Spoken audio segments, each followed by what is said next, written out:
Hey guys! Tonight we wade into a harbor so old its timbers creak like arthritic knees and smell of salt, tar, and fish guts. It's a place you can practically feel on your tongue. Briny mist, wood smoke, and a faint sweetness of kelp drying on ropes. You're standing there right now in your mind's eye. One boot on the slick cobbles, the other hesitating, because you've heard whispers about what happens in this village when someone breaks a rule. And, let's be honest, you probably won't survive this if you keep leaving your nets unpatched or filching an extra herring from the communal catch. So, before you get comfortable, take a moment to like the video and subscribe. But only if you genuinely enjoy what I do here. Tell me in the comments where you're listening from and what time it is on your clock right now. Now, dim the lights, maybe turn on a fan for that soft background hum, and let's ease into tonight's journey together. Mist clings to your coat as you trudge along the quay, every plank underfoot slick with algae. Above, gulls scream like unpaid debt collectors. The village isn't grand, just a row of low stone houses crouched against the wind, but it hums with an energy you can feel, even with your eyes closed. Fishermen mend their nets. Women gut code with a speed that would make modern sushi chefs blush. Children dart between barrels like small damp ghosts. You catch a glance, half curiosity, half suspicion. In an 18th century Scottish fishing village, everyone notices everyone else because survival depends on trust, and trust is patrolled as sternly as the tides. You follow the scent of tarred rope to the edge of the pier where the elders sit, pipes glowing like miniature lighthouses. They're murmuring about punishments, not in the way city folk gossip about court trials, but as a simple part of life, like mending sails. One mainstream historical fact seeps into your ears. These communities often operated with their own bylaws, separate from distant Edinburgh courts. They were burghs of barony, tiny self-governed enclaves and petty offenses, stealing bait, landing undersized fish, insulting an elder, rarely went to formal trial. Instead, the town dealt with you right here, using sanctions that mixed practicality, superstition, and a dash of theater. A fringe tidbit drifts across the conversation like a drifting net. Some of these punishments were scheduled to coincide with the turning of the tide, not because of symbolism alone, but to make sure the culprit felt the sting of cold salt water at just the right moment. Historians still argue whether that was meant as a cleansing ritual or just efficient timing to wash away the mess. You lean against a fish barrel, trying not to wrinkle your nose at the sharp tang of herring brine. The talk slides from fines to more creative shaming. Someone mentions the crooked collar, a wooden yoke that forced you to stoop like an overworked pack horse while you finished your chores. Someone else chuckles about the slippery stool, a seat set over tidal flats where a wrongdoer had to sit until the water lapped at their knees. No official record of that exists beyond a few letters, but the villagers speak of it with a certainty that makes your neck prickle. Your boots squeak as you step closer to a warped notice board hammered to a piling. It lists offenses in curling handwriting: absenting oneself from the Sabbath net mending, uttering false measure of salt, neglect of key sweeping. Next to each, an ominous mark rather than a number.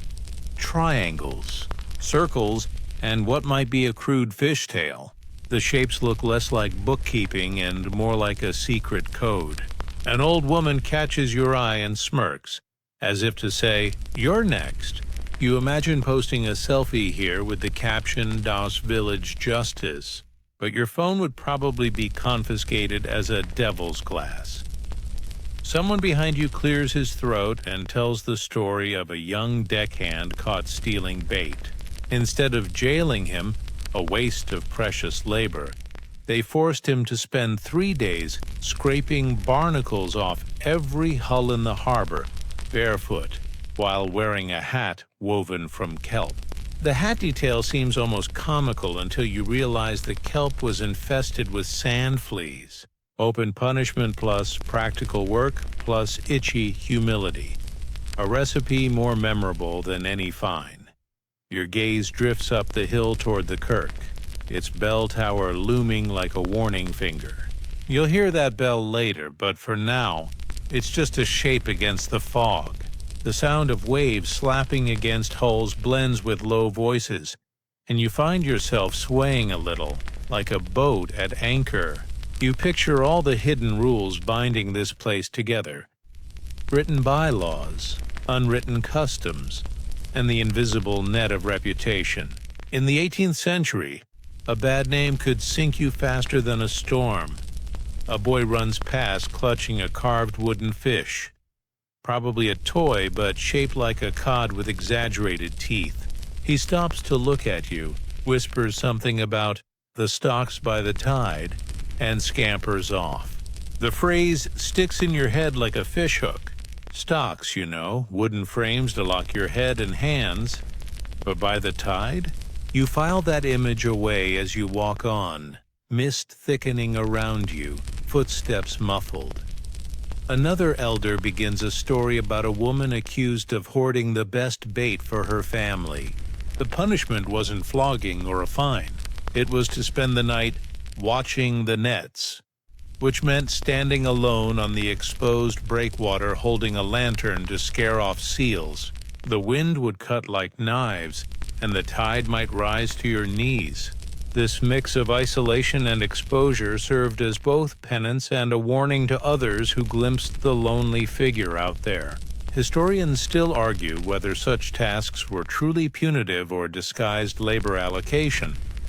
A modern aside floats into your sleepy brain. If your town council today tried to make you do night duty on a freezing pier instead of paying a parking ticket, there'd be lawsuits before sunrise. But here, it's Tuesday. You pass a row of barrels labeled herring oil and note how their lids have been carved with initials, maybe ownership marks, maybe part of the punishment system. One barrel has a notch pattern you recognize from the notice board. A link between symbols, goods, and penalties? The mystery swirls around you like smoke. As you round the corner of the net loft, you glimpse the stocks the boy mentioned. Squat, heavy, bolted to a post at the edge of the tidal flats. Barnacles encrust the wood. You can almost hear the creak of its hinges, the snap of a lock, the suck of mud as the tide creeps in. The idea of sitting there pinned and slowly dampening like old bread makes you shiver. The gulls overhead wheel and cry as if mocking anyone stuck down there. You pull your collar tighter and step away, but the image follows you like a persistent smell. The mist thickens, muffling even the gulls now. Somewhere out at sea, a bellbuoy clangs, a sound deep and patient. You breathe in and taste salt, fish, and a faint metallic tang of iron. The tools, the anchors, the invisible weight of rules. Every sensory detail etches itself into your mind, ready for the next twist of this walk. Behind you, the elders' voices fade. Ahead, the tidal flats stretch out, dark and slick. A low path leads toward them. You can't resist. Your boots find the path and the ground turns soft underfoot. Whatever stalks by the tide means, you're about to find out. The ground under your boots turns from cobbles to packed sand, then to a slippery mixture of seaweed and silt that squelches with each step. You're moving down the same slope the villagers use when they drag their boats at low tide. But tonight there's no boat, just you.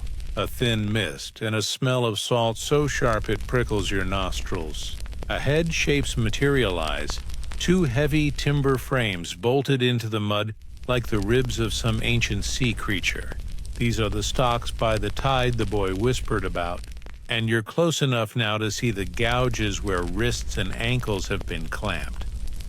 A gull perched on the top squawks and flaps off, as if annoyed at the interruption. You stand still, letting the scene seep into you. These stocks aren't just for show. In the 18th century, public humiliation was a mainstay of justice across Scotland. Pillories in market squares, jougs on church walls, but here the sea is part of the punishment. The mainstream historical fact is plain. Parish records from several coastal towns mention striking stocks set near harbors, so that rising tides added a sting of cold water to the shame. No need for guards. Nature enforced the sentence. You crouch to trace the wood grain with a fingertip. Salt has eaten into it, leaving pale, rough streaks. Somebody's carved a small fish symbol on the side, almost like graffiti. Was it a mark of defiance or just boredom during an hour of confinement? Historians still argue whether these carvings were permitted, part of an accepted ritual of penance, or whether they were clandestine acts of self-expression. Either way, the wood feels alive with stories. The tide is on its way in, creeping across the flats with the stealth of a cat. You imagine yourself locked there at ankle and wrist, watching water rise inch by inch, the cold stealing into your bones. The villagers would be up on the quay by then, looking down, murmuring. Someone might throw you a crust of bread or a joke. Someone else might mutter a prayer. The humiliation isn't just exposure, it's a test of your standing. Will people pity you, laugh at you, or simply turn away? In a community this tight, that social tide might feel harsher than the seawater. A fringed tidbit slips into your thoughts like a sideways current. There are whispered accounts, not in official registers but in sailors' letters, of certain fishing villages adding a kelp crown to the stock's ritual. A wreath of seaweed draped over the culprit's head, both for mockery and for the superstitious belief that kelp drew away evil currents. The crown would grow slimier as the tide rose, until it drooped like wet hair over your face. You can't help but smile at the image even as it makes your scalp crawl. You shift your weight, boots sinking slightly. The mud releases little burps of trapped air, like fish rising for crumbs. In the distance, the kirk bell gives a low, rolling chime, and you feel it in your chest more than your ears. Some villagers believed that sound had power to steady the water, as if ringing could calm waves the way words calm a crying child. Modern you knows physics doesn't work that way, but your sleepy brain wants to believe, and a part of you almost hears the water slow. A soft joke crosses your mind. Imagine your local mall installing stocks next to the food court, complete with a timed sprinkler system for authentic punishment. You chuckle under your breath, the sound snatched by the wind. You rise and walk around the back of the stocks, noticing a set of iron rings set into a low stone wall. They're not for boats, they're for ankles. A villager's voice drifts to you from memory. Some punishments required the culprit to clean the tidal flats of sharp shells after release, barefoot, to prove contrition and prevent injury to others. It's a grimly practical twist. You suffer, and in suffering, you make the harbor safer. The mist thickens again, muffling the village behind you. All you hear now is water lapping and the occasional distant bleat of a goat up on the headland. Your senses sharpen, the salty chill on your lips, the soft give of the mud underfoot, the faint metallic tang of the iron rings. In a sleepy half-fantasy, you picture a line of wrongdoers locked here at dawn, each with a little placard around their neck. Failed to mend net, shorted the salt measure, blasphemed at sea. A living bulletin board of community standards. You think back to the crooked collar you heard about earlier. Here it's the sea itself that forces you to stoop, to endure. The punishment blends environment and ritual so seamlessly you almost admire it, if it weren't you imagining yourself in the frame. Historians still argue whether these punishments were primarily moral theater to reinforce order or simply a cheap way to discipline without losing labor. A splash startles you. A seal head pops up from the water a few yards off, black eyes reflecting the lantern light from the quay. It watches you as if evaluating your guilt. Then with a flick, it's gone. You let out a breath you didn't know you were holding. The path curves around to a row of low sheds used for net storage. Their doors are propped open, revealing piles of coiled rope and drying skins. You duck inside one to escape the damp wind. The air smells of tar and old smoke, almost comforting. On the wall, someone's tacked a sheet of parchment, a list of hours of confinement, with marks next to names. Some have been crossed out, others left open. You run your finger along a name with 3 circles drawn beside it. 3 tides? 3 days? The code persists. A modern aside floats up again. If your HR department ran discipline like this, you'd be ankle-deep in lawsuits. But there's also a strange fairness here. No secret courtrooms, no hidden fines. Everyone sees, everyone knows. Justice is as public as the tide. You step back out.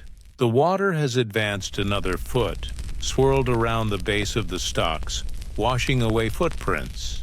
The rising tide feels like time itself, slow but relentless. You turn toward the village, lantern lights now glowing warmer through the mist. The punishment apparatus recedes behind you, but its image clings like salt on skin. As you climb the slope back toward the quay, you notice an old man sitting on an overturned boat, carving a small wooden fish.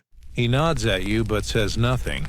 On his lap rests a bucket of offal, fish guts glistening in the dim light.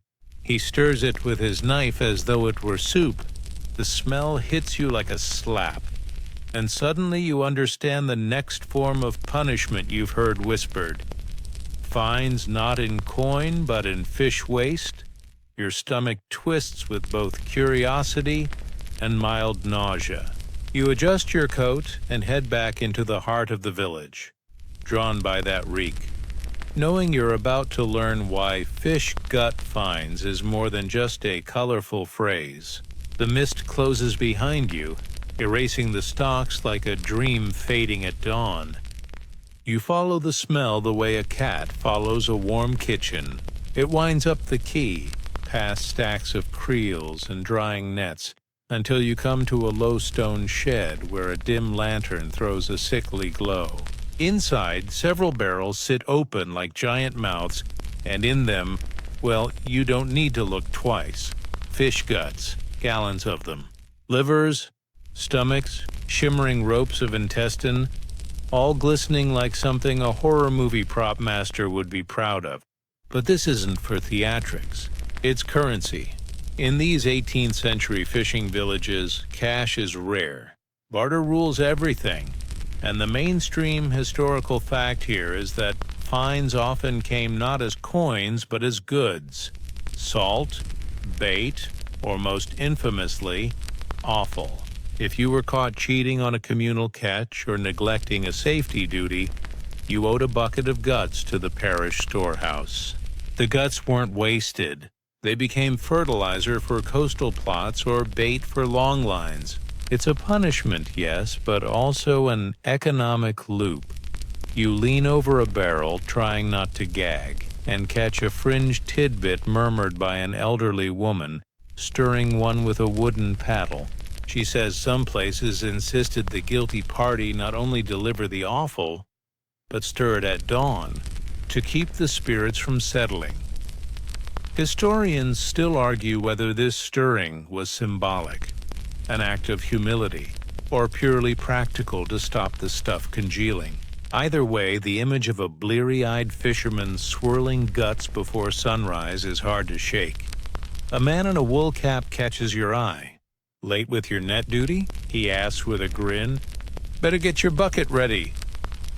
You half laugh, half wince. The joke lands with that small-town sting you recognize even in modern settings, mocking but also warning. You wander further in. A chalkboard lists names and amounts. J. McLeod, 1 tub. A. Sinclair, half tub. Some entries have little fish symbols beside them, others have spirals. You start to suspect those shapes you saw by the stocks also encode who owes what in guts. The whole system is a web of symbols only locals can read. Outside, gulls shriek and jostle for scraps tossed from a window. You picture someone today paying a parking ticket by delivering a box of chicken entrails to City Hall. It makes you snort despite yourself. Joke number 2 for this section. The shed air is heavy, but there's a strange order to it. Barrels neatly lined, paddles propped, a faint scent of herbs someone has sprinkled. Maybe to ward off insects, maybe to ward off embarrassment. You see a younger boy sweeping the floor, his nose wrinkled. Perhaps he's a family member paying off someone's penalty. Communal responsibility runs deep here. A low bench by the door bears carved initials and dates. One carving stands out, a fish wearing a crown. A local in passing tells you it's a gut king, a half-serious title for whoever paid the biggest awful fine that season. Historians still argue whether such titles were a form of shaming or an inside joke, evidence of how punishment and humor blended in these villages. You step back into the night air, grateful for the sharp tang of salt over the heavier smell behind you. Lantern light wobbles on puddles, making little galaxies at your feet. The mist has thinned. Stars show through like pinpricks. Somewhere up the slope, you hear the rhythmic thud of something heavy. Curious, you follow it.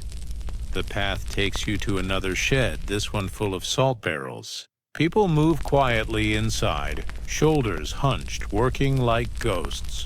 You realize they're doing salt packing, a task you've heard mentioned in the same breath as punishment.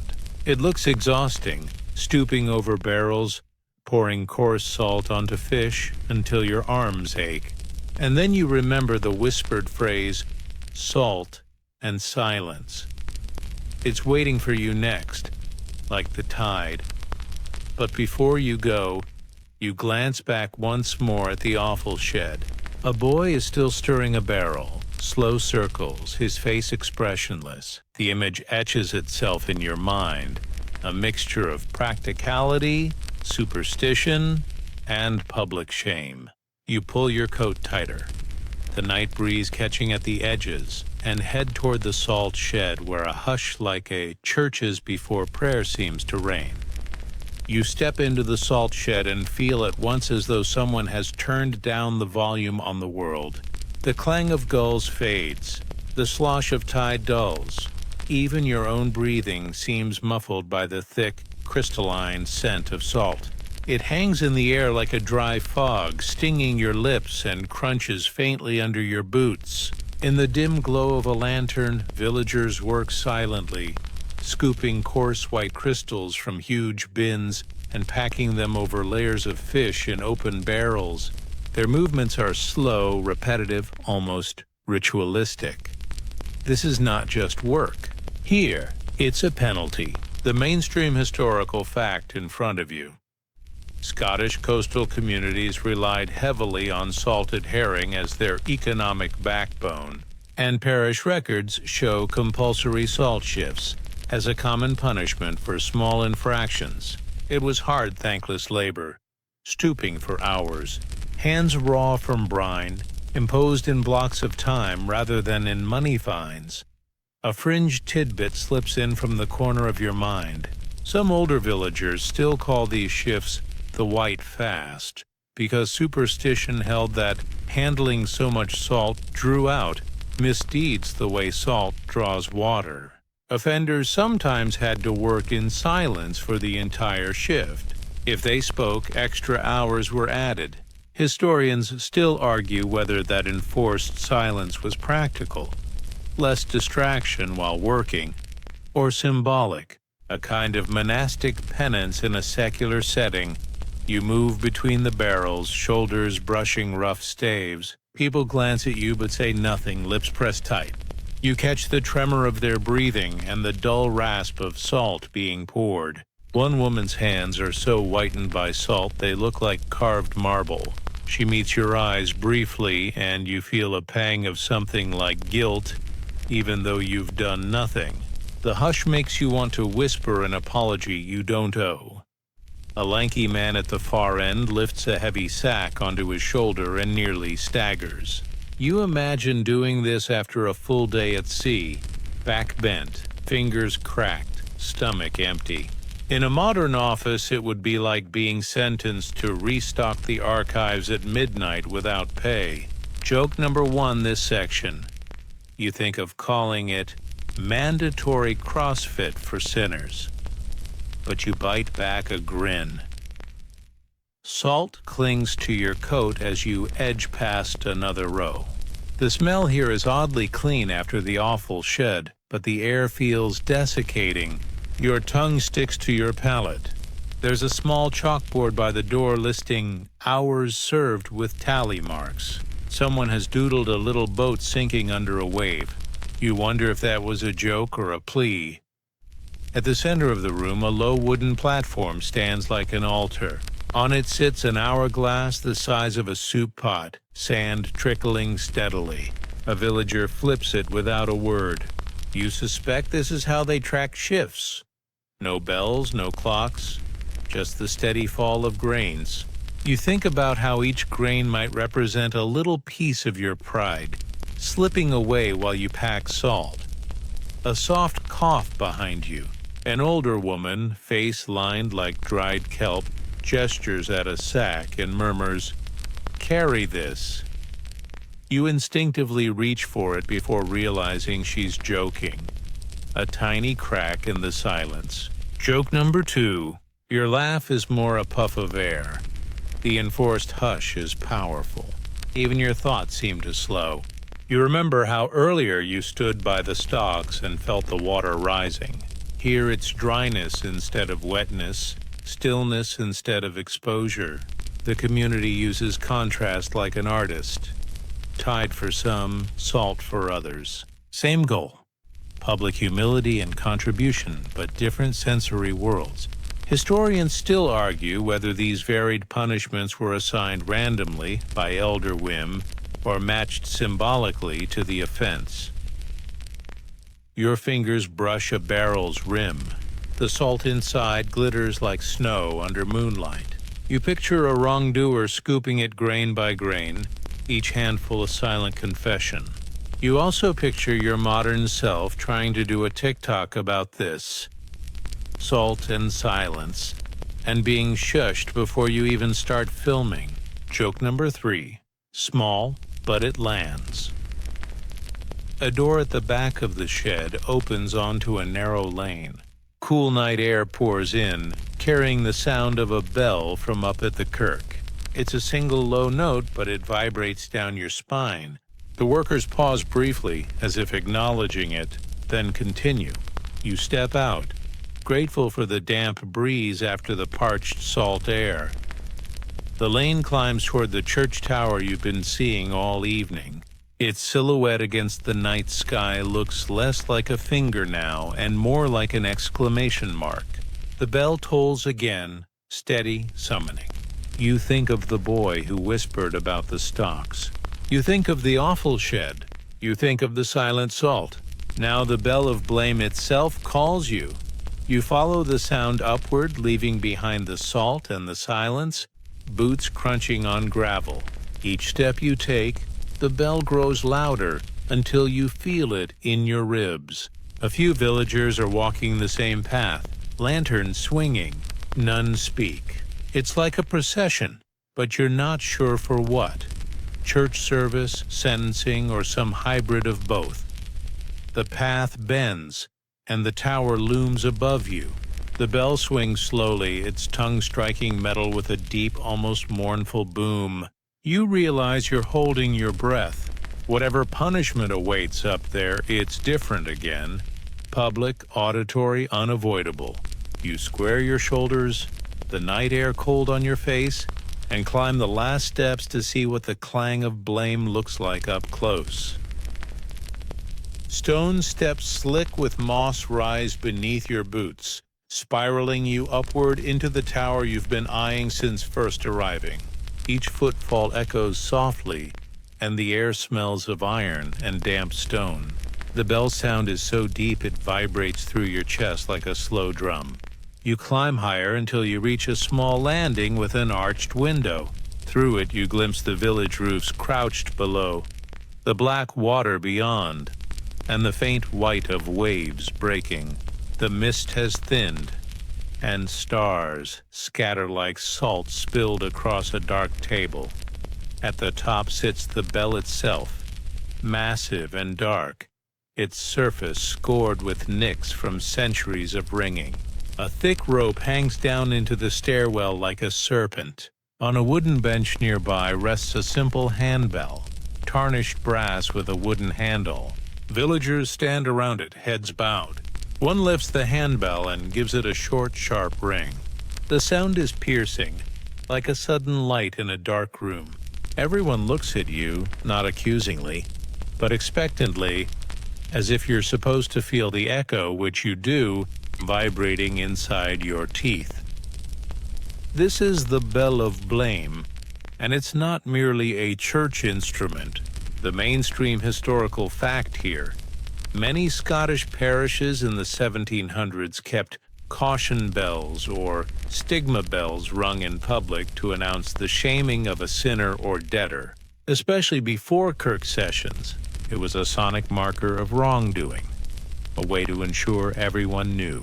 In small fishing towns, the bell might ring as the culprit walked from home to harbor or as they began their punishment shift.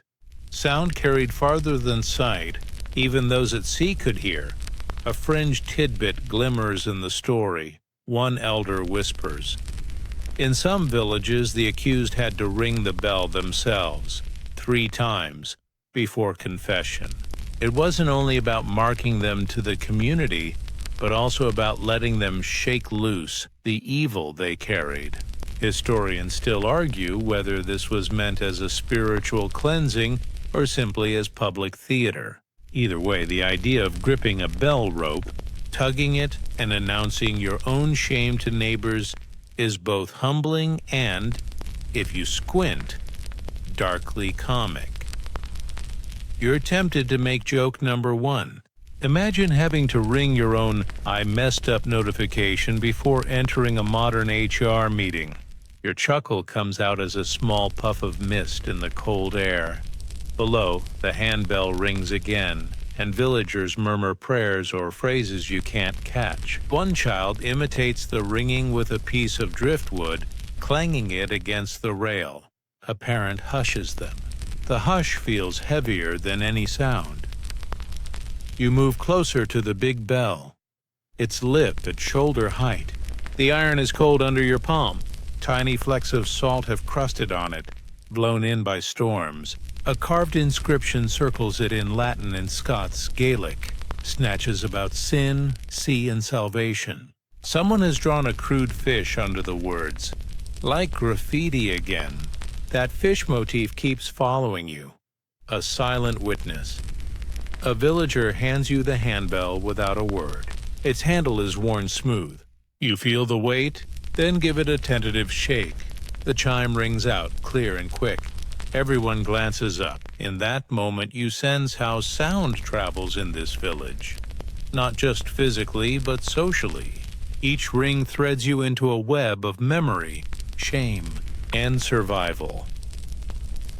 Joke number 2 rises in your mind. Picture your phone's notification tone replaced by a real bell you must carry and ring each time you post something cringy. You almost laugh aloud but restrain yourself out of respect. You set the bell down.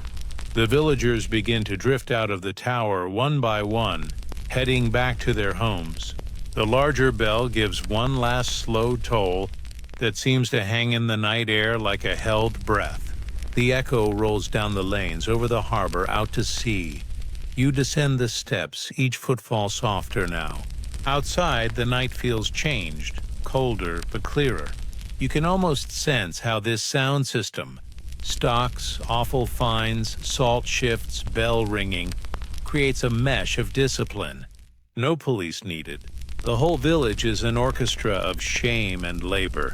Historians still argue whether this participatory justice fostered stronger communities or just entrenched local power. At the base of the tower, a narrow lane leads toward a cluster of cottages. Doors are shut, but above one hangs a strange painted symbol, two interlocking fishtails in red. Another door shows a circle with a line through it, drawn in white chalk. You realize you've stumbled onto something else you heard whispered earlier. Sea witch markers. Families branded not by law, but by rumor. You pause at the lane's mouth. The bell's echo still trembles in your bones. You take a deep breath of briny air, square your shoulders, and step forward into the part of the village where symbols, rumors, and punishments blur together like tide and mist. The lane narrows until you can almost touch both walls with your fingertips. Old nets hang from wooden pegs, their hemp fibers gray and crusted with salt. Bits of shell crunch underfoot. The air smells faintly of kelp and smoke from peat fires.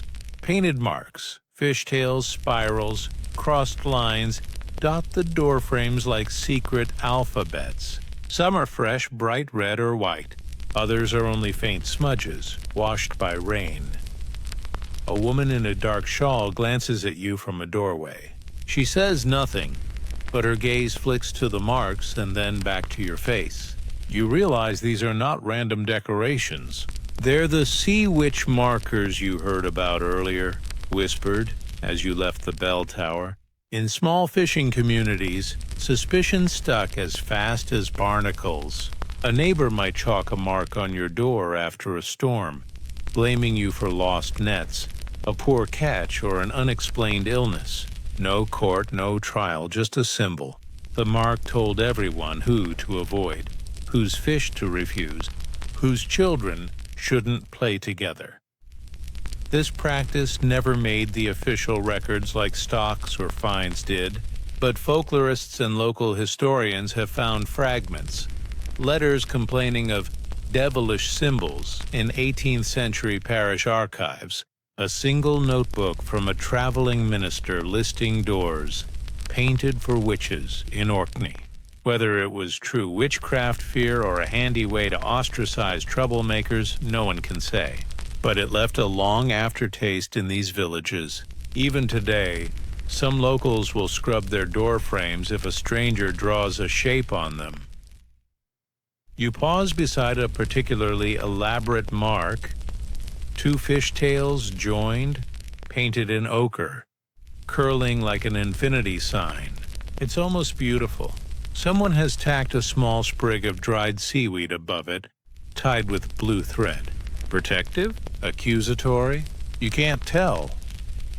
A child slips out of an alley, barefoot, and draws a quick chalk X on the stones near your boot, then darts away giggling. You can't help but smile. Joke number 1 bubbles up. Imagine if your social media block came with someone chalking a giant X on your apartment door. The mental image almost makes you laugh aloud.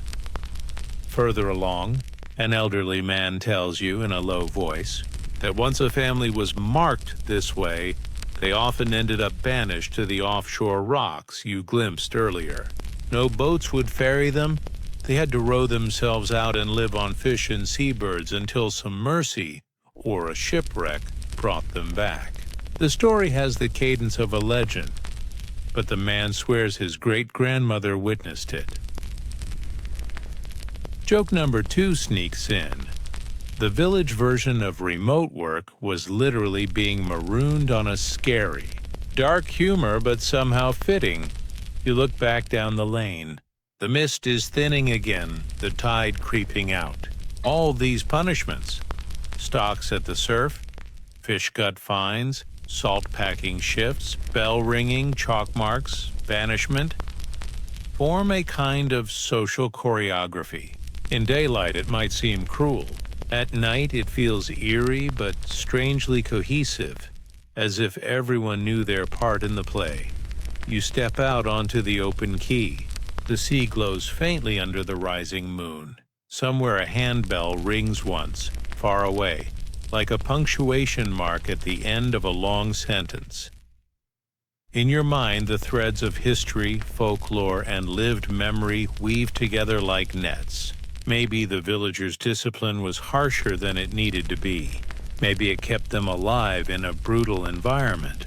Either way, the echo lingers, the sense of a community policing itself with sound, smell, labor, and symbol, rather than with jails or constables. You breathe in the briny air one last time. The fishy tang, the salt, the peat smoke, all of it tastes like a lesson you can't quite phrase yet.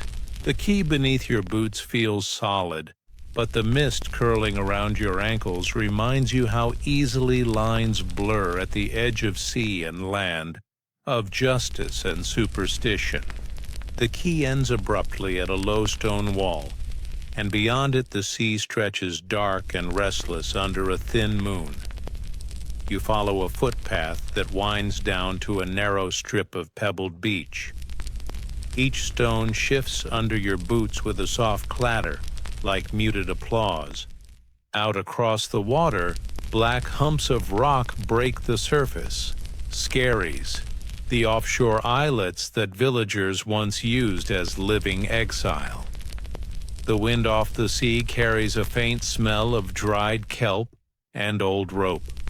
Your coat flaps against your legs as you imagine stepping into a small boat, pushed out from shore with only a bundle of belongings.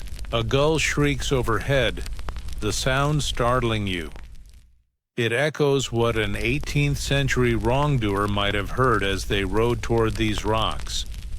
No court sentencing, no prison bars, just community consensus that someone should be banished to the rocks for a week, a month, sometimes longer. Historians still argue whether these exiles were truly punitive or a rough form of quarantine when disease or scandal threatened. The parish records are scant, but a few entries mention temporary removal to the outer stones. You crouch by the tide line and touch the icy water. It's easy to romanticize the punishment now, seeing it through mist and moonlight, but the reality was harsh. Those rocks had no fresh water, no shelter but a crude stone hut if one existed. Food meant whatever you could catch with a line or knock off the rocks. Fish, limpets, seabirds' eggs. Some families left small parcels of bread or dried fish tied to a buoy. Others refused, letting exile mean true suffering.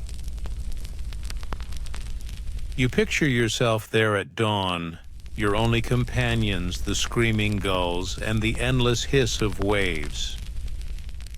Joke number. One drifts in. Extreme camping packages would charge tourists a fortune for the same experience today, complete with hashtags about digital detox. But for an 18th century villager, it wasn't a choice. You step onto a flat stone and balance, staring at the nearest skerry. Local folklore says the worst night on those rocks wasn't the first, but the third, when hunger gnawed, and your sense of belonging evaporated like mist. Some even claim they saw selkies, mythic seal people offering escape, though that may have been exhaustion playing tricks. A quirky tidbit from an old sermon survives. A minister warning youths that the devil walks on the tide stones at dusk to frighten them into good behavior. Another gull wheels overhead, its cry mixing with the slow boom of waves against the seawall. You follow a narrow pier to its end. A rusted iron ring juts from the stone, once used to tie up small boats ferrying the exiled. You grip it and feel the cold metal bite into your palm. Somewhere behind you, a door slams. The village keeps its secrets, but you've walked far enough to see how punishment worked as both spectacle and warning. Joke number 2 slips out as you imagine a reality show. Scottish Scary Survival. 8 contestants, 1 rock, 0 fresh water. Not quite prime time entertainment back then. A faint glow appears on the horizon. Maybe a lighthouse or a fishing boat returning late. You think of the exiles staring at that glow and wondering if it meant rescue. Some did come back, changed and quiet. Others drifted away entirely, taking their stories to other coasts. Whether they deserved it or not, their absence reshaped the tiny community's sense of order. You step back from the edge, the tide creeping higher. All around you the sea moves, with slow insistence, a dark reminder that these punishments happened at the edge of survival. Stocks, fish gut fines, salt duty, bell ringing, witch marks, all still tethered to land. But this exile? It handed a person over to the sea itself, as if the water were the final arbiter of guilt and endurance. The wind stiffens, rattling the nets hung on the pier. You pull your collar up, tasting salt on your lips. Another story floats back. Some families supposedly left songs drifting across the water at dusk, singing to their exiled kin. No written scores survive, but fragments of lyrics made it into 19th-century collectors' notebooks. Were those songs pity, warning, or a way to mark the days until return? Historians can only speculate. You turn back toward the village, the rocks receding into darkness behind you. The path climbs gently, lined with tufts of sea thrift. Each step feels like a bridge between past and present. The night air is colder now, but your pulse has slowed. In this strange walk you've followed punishments from shore to scary, from public spectacle to lonely exile.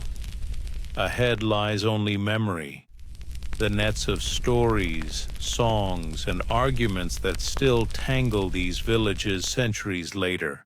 The path back into the village winds uphill between dry stone walls.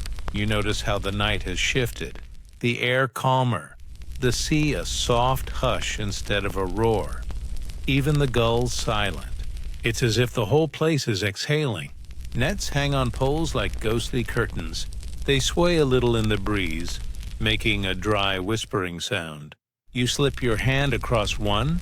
The hemp is rough but still strong, a weave of knots and loops designed to hold what slips and wriggles. In the dim light, the nets seem less like tools and more like metaphors, memory itself, catching and releasing scraps of the past. You keep walking, following that whisper. Stories of stocks at the tide, fish gut fines, salt packing, the bell, witch marks, and exile on the scaries all float back, each punishment a knot in a much larger net of communal life. Some knots are tight with fact. Parish books, surviving timbers, rusted rings on piers. Others are loose with rumor. Children's chalk games, songs across the water, selkies glimpsed at dawn. Historians still argue whether the harshness was necessary discipline or superstition run wild, whether it bound people together or drove them apart.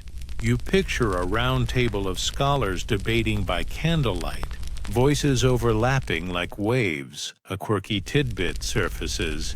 In one Hebridean village, elders supposedly kept a memory net, literally a small net hung inside the kirk, where each major misdeed was represented by a shell knotted into the mesh. At year's end, the net was dipped in the sea to wash away offenses before New Year. No one can prove it happened, but the image clings to you, a tangible ritual of collective memory and forgiveness.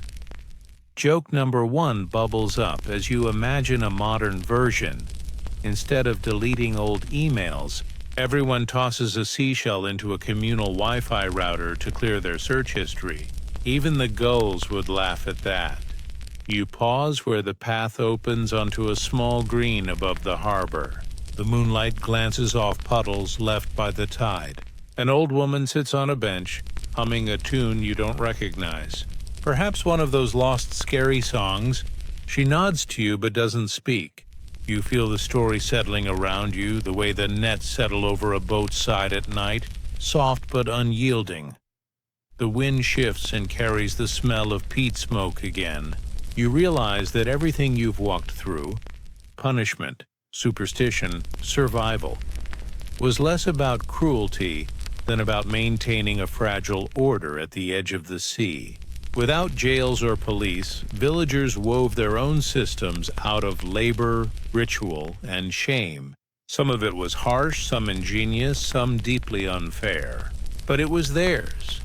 And in the telling, it still has weight. Joke number 2 sneaks in as you think. If reality TV had existed here, episodes would end not with eliminations, but with someone literally being off-boarded to a rock. Ratings gold, but not much of a prize. You walk down toward the harbor again. The nets on the poles sway, making that whispering sound. You imagine the past years, decades, centuries caught in those knots, waiting for a curious walker to brush a hand across them. You've done that now. The punishments no longer feel like isolated anecdotes, but like parts of a single long tide rolling in and out, shaping both shore and people. As you step onto the quay, the sea is a sheet of silver, calm and immense. The boat ring is cold under your fingers. You look back once at the skerries, now only dark humps. In the quiet, you can almost hear the echo of the bell, the cries on the rocks, the hush of salt packing, the laughter of children drawing chalk marks, all of it a memory net tugging at you like a slow tide. And now, as the last images drift away, let everything soften. The nets hang still. The sea hushes itself to a low sigh. The mist that once wrapped the lanes thins into nothing. You stand at the edge of the harbor, but your feet feel lighter, almost as if you're floating. The painted marks on doorways blur into gentle smudges. No longer accusations, but patterns fading in moonlight. Even the skerries on the horizon seem closer, like harmless stones rather than exile. Take a slow breath. In through the nose, out through the mouth, the salt, the peat smoke, the faint trace of fish, all dissolve into a neutral night air.